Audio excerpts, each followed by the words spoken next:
Monday, Wednesday, Fridays, we spoke Mandarin at home, and then Tuesday, Thursday, Saturdays, we spoke Japanese. Welcome to another episode of Scrubs and Soy Sauce. This is episode number 6. My name is Kevin, and this is Miki, and we are your hosts for this episode and every episode. Thank you for that. This is a special episode. Today, Miki is going to tell us about her life and all the important lessons she has learned throughout this process. This will be kind of like the episode that I did. Episode 2 was completely about Kevin and his life story, so we thought it would only be fair and fun to also do an episode about me. Let's start from the year that you were born. I was born in December of 96 in Japan, a cold winter. I was I don't think a preemie, but I was definitely early. Like 36 weeks? I don't know. I should ask my mom really, but I did come out with forceps, which are now illegal. You're not supposed to use forceps anymore. The suction or the forceps? No, the forceps. Now you're supposed to use the suction, but back in the day it was forceps. Do you have divots in your head from that? No, she's perfect. In early childhood, the thing about Japan is that you have to be very prim and proper, and you get praise for being like everybody else. Whereas in America, you kind of get praise for standing out and being unique. In Japan, you want to be like everybody else, and if you're not, you often get bullied. And even in my early preschool age classes, I was never one to like sit still. I always asked why. I was like, why do we have to do this? Why do we need to be, sitting down during this time? Like, I just wanted to run around and be a kid. And my parents saw that in me and felt like I probably wouldn't thrive in Japan. And that's why they brought me to America. So at 3 years old, mom, dad, and I, first generation immigrants, moved to America. The only English I knew at the time was my name is Hello Kitty, because I loved Hello Kitty. And I remember coming to America with a dictionary and like our Japanese suitcases. 3 years old, you had a dictionary? Well, at least that's what my mom said. Like that's the story she told me. Do you remember anything? Like you took a plane, I'm guessing? Yes, but I don't have those memories. I do have some memories of Japan, not from when I was 3, but when we went back, because we still went back and forth for a couple of years. But coming to America and moved here when I was 3, my dad, he worked for a Taiwanese company that had Japanese offices. So he worked in Japan, but they also had American offices. So he was able to transfer his job here, basically. That's pretty cool. And work visas, for anybody who has never dealt with them, are a huge headache, and it's very difficult to fight for them. And we were luckily able to secure that and be able to stay here in the US. My parents are Taiwanese by blood, so they had already gone to Japan to study, and that was already kind of like the home they established for themselves. So this was the second time they were starting over. And my dad was actually an English major in undergrad, so he spoke fluent English. But my mom, everybody learns English like a little bit here and there, but my mom was never and still isn't very fluent in English. And so that's why growing up here, my parents had a fun system where they wanted me to keep up with my culture and my languages. So Monday, Wednesday, Fridays, we spoke Mandarin at home, and then Tuesday, Thursday, Saturdays, we spoke Japanese, and on Sundays, I got to choose. English was strictly for school and school only. Not that English is an easy language, but relative to Mandarin and Japanese, it was definitely easier, and also much easier for me to just pick up at school with my classmates. At the time, I really did not like that system, but as I grew older, I really came to appreciate being able to retain kind of those skills. Your language skills is much better than mine. I guess mine are just really bad, but I think it was something my mom really emphasized and felt like she could pass on to me, and it was like her gift to me. And to this day, I really pride myself in being a fluent Mandarin speaker, and I can read, I can write. More rusty now. It's been a while.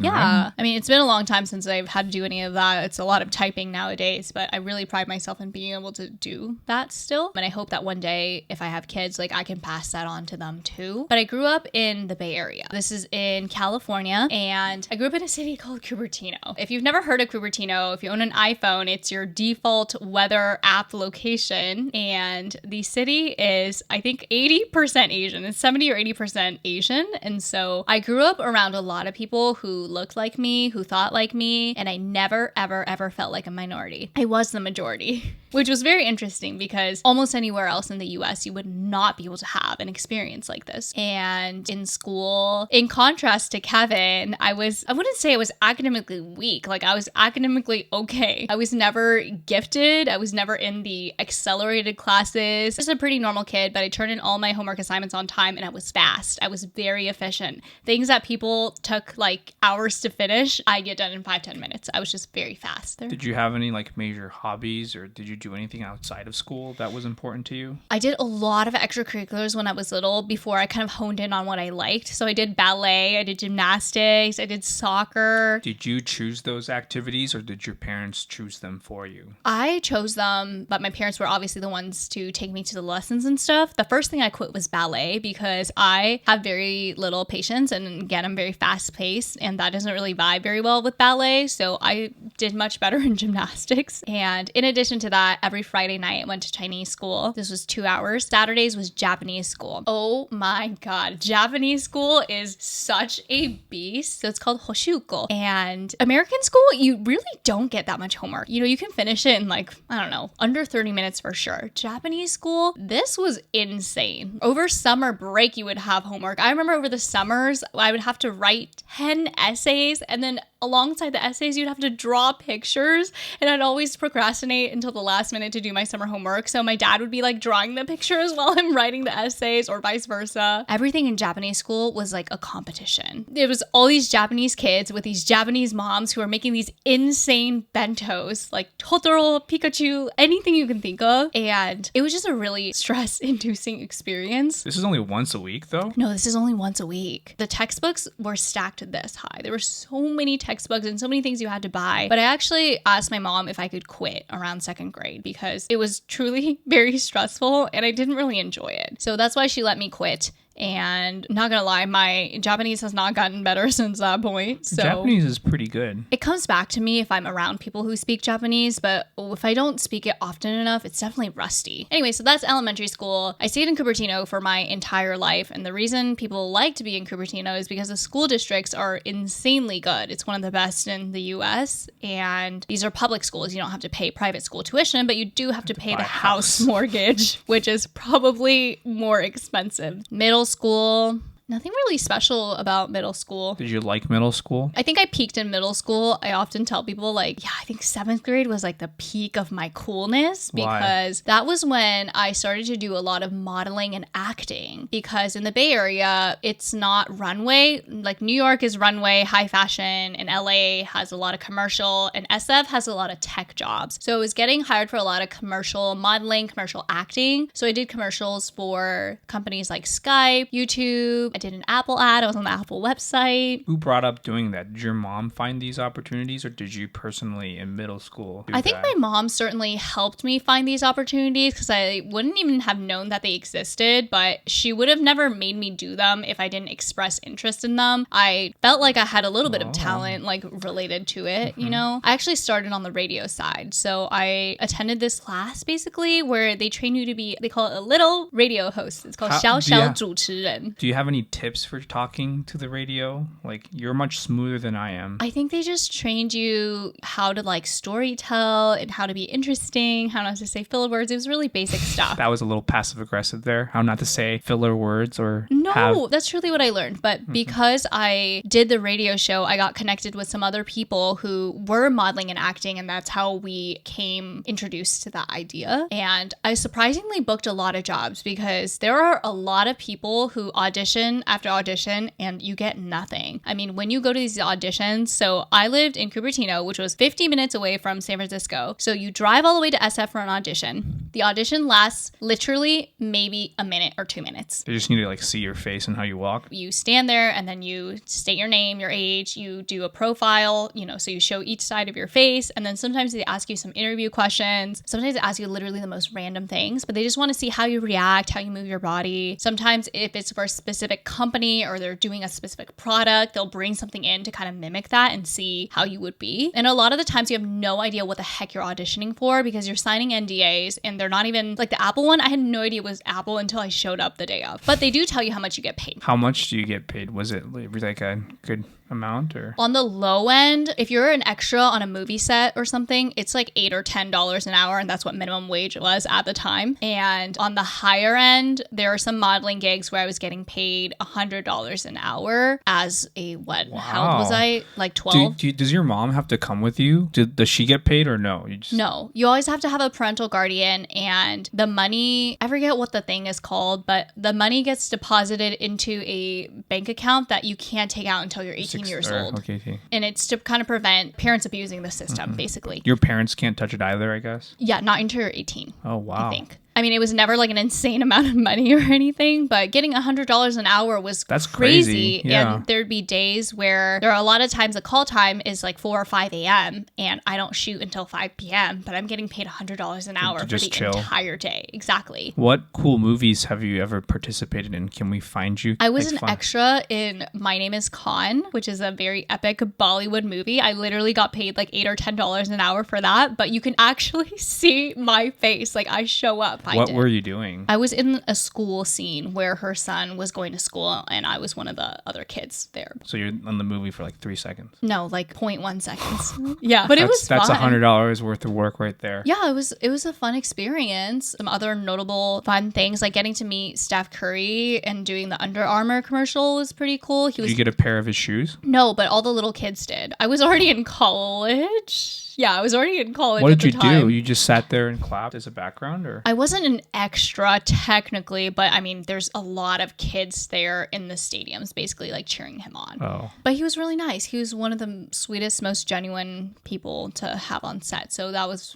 really nice. I think I'm a Warriors fan. How many basketball players can you name on the Warriors right now? Steph Curry. I don't know if any of these people are still on the Warriors is the issue. Wait, is JaVale McGee still on the Warriors? I don't believe so. I loved when he was on the Warriors. Why? Because there was that hilarious video of him running the wrong way on the court. That's the level of basketball Miki knows. It's when they end up on like some other funny website. Hey, I played in a basketball game. Do not make fun of me. Thanks, Phil, for letting me in on the basketball game. You got 4 points and like 4 steals. I did. Thank you so much for my stats. Okay, anyways, yes. So I did a lot of modeling and acting. And basketball growing up. But the thing was, I was missing not a ton of school, but I was definitely missing school here and there. All this while, I have really good grades, straight A's, doing really great. I've always been a straight A student growing up. We'll get to not straight A's later. In 7th grade, there are superlatives. So the way that my middle school worked, we were divided into what's called villages. So your villages are the teachers that you have and you go through the class rotations. You know how you like rotate through like history and then English, like whatever. So there's 3 sets of teachers. So I was in one of the villages that had one set of the teachers, and my village had superlatives. And can you guess what I won in 7th grade? Most likely to win Oscar. No. I won most attractive and most photogenic. Why are those 2 separate awards? Because those are 2 different things. But again, so yeah, I peaked in 7th grade. Moving on to high school, I went to Monta Vista High School, which if you know anything about the Bay Area, it was a wonderful, beautiful, splendid school. What I mean by that is that the amount of peer pressure you're experiencing is insane. All people care about at this point is getting into college. Everything you talk, you eat, you breathe is all about getting into college. And it's not even pressure from family members necessarily or even teachers. It's peer pressure and pressure that you put on yourself. And I am somebody who holds myself to a very high standard. So as soon as I started to feel like I was slipping or not, like A1, it really hurt my confidence. And freshman year was great. Straight A's, no problem. Went into sophomore year, and again, because I mentioned I was never in advanced classes, but I really don't know how to put into words how toxic high school was. Like, to give you an idea, nothing in my life has ever been as hard as high school was. Nursing school wasn't as hard. Working as an ICU nurse and crying all the time wasn't as hard. Nothing was as hard as going through high school at that moment in my life, and still to this day. Because I was never in advanced math, I decided to skip 2 trig in order to take pre-calc in sophomore year. And if you know anything about pre-calc, the entire thing is like advanced 2 trig. That's what pre-calc is. And because I didn't take 2 trig and I didn't study well enough over the summer, I was really struggling in the class, and I ended up getting a C in pre-calc. What's 2 trig? Algebra 2 trig. Kevin's like, math has never been an issue for me. Math is hard. But the thing is, I was always good at math. I never struggled in any of my classes, so I truly felt like it was gonna be okay. And I also just didn't have the best teacher, so it was a combination of a lot of things. I mean, I take full responsibility for skipping 2 trig. It's hard. People are like, you are so dramatic. That is not a big deal. This is a school where 90% of people either go to the top UCs, Ivies, like there's no other options. This is where I need to go. And a C was basically going to ruin my chances because relative to my classmates, that's how like admissions works, right? That would literally put me. Was there a lot of grade inflation as well? No, not in my average, opinion. No, but then the average grade should be a C, right? I feel like most people get probably B's in a class. In college, I was more aware of exactly what the curve was, but in high school, you don't really know. People are often lying about their grades too, so you have no idea. Interesting. But because of pre-calc and it's stressing me out so much, I also got a B in chem honors, and I also got a B in history of all classes, which is hilarious now because I literally do suck at history. What kind of history is this? 0.1%. It was world history. But anyways, I got 2 B's and a C, and coming from a straight A student to a 2 B's and a C, it really ruined my entire self-worth and confidence because my only goal at this point in my life was to get into college. Which college did you want to go to? UCLA was my dream school. It was the first time my parents worried about me in an academic sense because they never had to really monitor me or worry about me. And so they started becoming more hands-on at this point and trying to help get the resources that I needed. I felt like at the time there was no other way for me to get into my dream schools unless I did something drastic, and that's what I did. So I did a lot of research and I found out a way that I was actually able to drop out of high school. I had to go and take this test called the CHSPE, the California High School Proficiency Exam. It's kind of similar to GED, but it's a California equivalent, and taking that test would allow me to take classes at community college and drop out of high school. So I had in 11th grade, each of my teachers signed this paper saying that I was dropping out of high school. So then I replaced the last 2 years of high school with community college. And at community college, I worked really, really, really hard. I was a 4.0 student up until probably like the last semester when I slacked off a little bit in some of the organic chemistry classes. Do you have to pay tuition for community college? Yes, I remember it was $31 a unit. How many units per class? Usually 5. Oh, so that's not bad. That's not crazy. That's really reasonable. No, and there's some like fees and tuition things wrapped in there, but it was very, very reasonable. But because I dropped out of high school, I didn't have the full high school experience, and I just don't have very good memories of that time. Did you go to prom and stuff? I did get to go to prom. Somebody in my grade ended up taking me, so I did see all my classmates again and stuff, but I do feel like there was a lot of gossip around me and where I ended up and, you know, what happened to me, why exactly did I leave? I think one comment I would like to make is that I think community college is such a great option for people. It's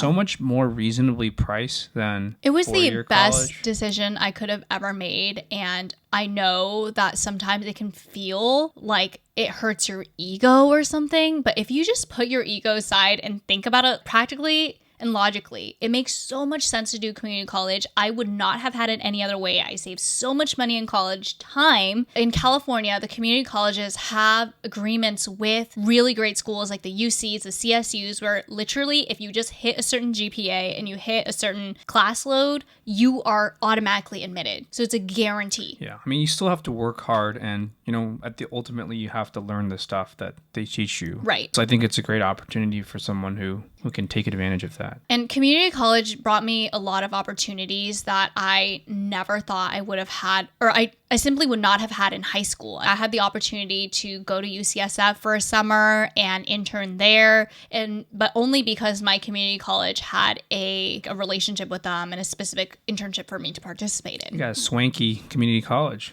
We actually played basketball there, didn't we? We did play. Yes. My life is all about basketball. We played that actual basketball game at alumni basketball game. Yes. Fast forward, my resume peaked right before applying to college. I was on the National Youth Council for the American Red Cross. This is 13 youth across the U.S. that are selected. I was working in a lab. I did research I interned every single summer at some sort of medical foundation. I did everything I could have done to put myself in the best position because I was not going to do the same thing and repeat the same mistakes. That's a lot of work. I feel like in high school back then, we just had more like energy to do these things. Yeah. I don't know. I didn't even feel like I needed to sleep. I don't even know how I survived. I feel like back then you're like, oh, I have an hour. That's a long time for me to do something. Yeah. Right now we're like, oh, we only have 1 hour. I'll just watch some K-dramas. Yeah. So I ended up getting into every single college I applied to. How many did you apply to? I don't remember, truly. 10? The only one that mattered to me was UCLA because that was the one that I wanted to go to so bad. I got into the UCLA nursing program by transferring in, and they only accept 10 students a year. So it felt like a big deal. And I was really, really proud. And every day I walked on that campus, I woke up so grateful. And I would just run around the campus and be like, I can't believe I'm here at my dream school. I made it here. So I did nursing school there. I did 3 additional years and graduated a year early in 2018. Because of your community college credits? Right. And college... Did you have a good time? I did have a good time in college. I guess I didn't have a traditional college experience because nursing school, I'm working... clinical shifts, 12-hour shifts is, similar to med school. You have real responsibilities. So while there are certainly people who are partying it up, I was not the type, and I spent a lot of time studying. Did your nursing class, was everybody like young, like straight out of high school or? Yeah. So I was in a BSN program, Bachelor's of Science in Nursing program. So we had 50 students a year, and 40 of those were admitted straight from high school and 10 were transferred in. The transfers were a little bit older, but everybody else was fresh out of high school, essentially. The crowd was pretty similar. Pretty young, it seems like. Did you have to take classes outside of the School of Nursing? Yes, because I was very ambitious at the time, and I was also pre-med, or at least considering the option. And so nursing prereqs actually do not line up completely with pre-med. I finished most of my pre-med prereqs at community college, but there were things like physics and OChem that I hadn't finished yet. So I took those while at UCLA. In a classroom, I'm the person who sits in the back, is on my laptop, not making any noise, not raising my hand. I'm not the type to draw any sort of attention to myself. And in between classes, when everybody else was just chilling, I would have to run to go to these pre-med classes that were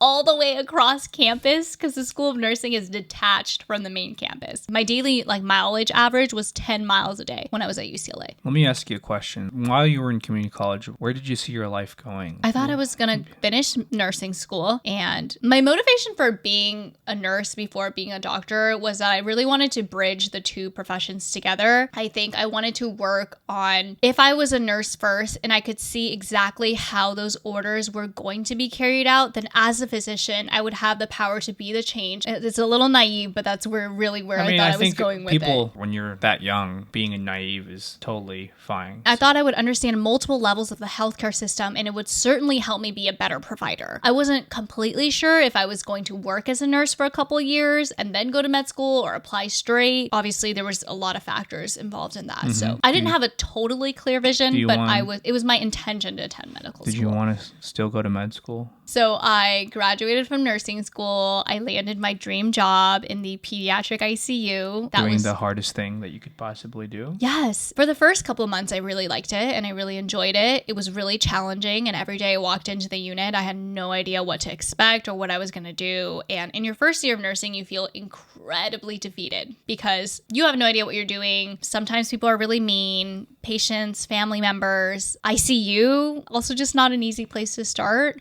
Lots of high emotions everywhere. Yeah. So. And I think I didn't really understand myself as a person that well. I was 21. 21, 22. Right? I was 21. It hit me that life is short, but life is also very, very long. I do not want to be miserable or doing something that I don't enjoy doing. And I want to wake up excited and feel ready to start the day and excited to do what I get to do and serve in the best way that I can. And I'm not a person who enjoys being under high stress situations, unpredictable situations, and that's exactly what the ICU was. So I just realized my personality was not compatible with that, with what I signed up for. But you know what they say, you have to get a couple of years of experience under your belt before you can kind of make a shift. And I also really wanted to make sure that it wasn't just Sunday scaries, it wasn't just a learning curve that I was terrified of. And so I did my time, I did a couple years, and then I switched out of bedside nursing. I still had the intention to go to medical school even after I graduated from nursing school, but I knew I was going to work for a bit.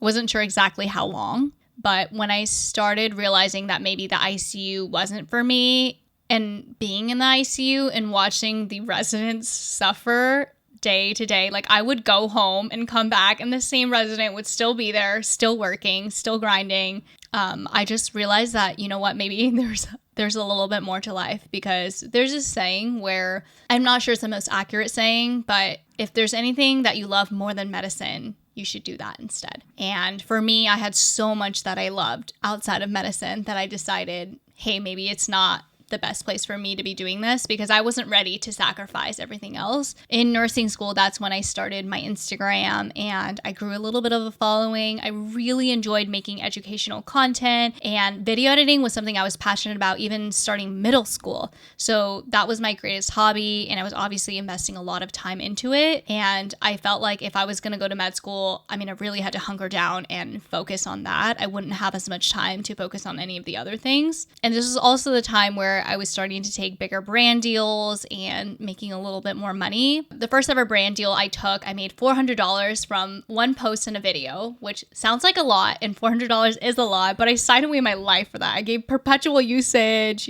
which is something you should never do. Can I ask a pretty important question for maybe some of the young people out there? Mm-hmm. Like they're in high school, they're interested in getting into healthcare. Like how do you decide, I want to be in healthcare, but I want to decide between being a nurse or a doctor? How should I decide what's good for me? Shadowing. You should always go and look at the job that you're looking at and see if you actually enjoy the day-to-day operation, not the glamorized, the beautiful version of it. Go and shadow, not once, not twice, weeks, months, and go and watch what they do every day, in the morning, at night. Learn about their lifestyles, their hobbies, and see which one is most compatible for you. I think there's something so special about nursing. I get to spend 8 hours, 10 hours, 12 hours by the patient. You develop a really intimate relationship with them. It's very different than the physician-patient relationship, where you often are only spending, 5-10 minutes with them. You round with them. That's all you see. So deciding which aspect of the support you want to be, I think, is incredibly important. That's a great answer. I think it would be interesting to talk about your transition from going from the ICU to your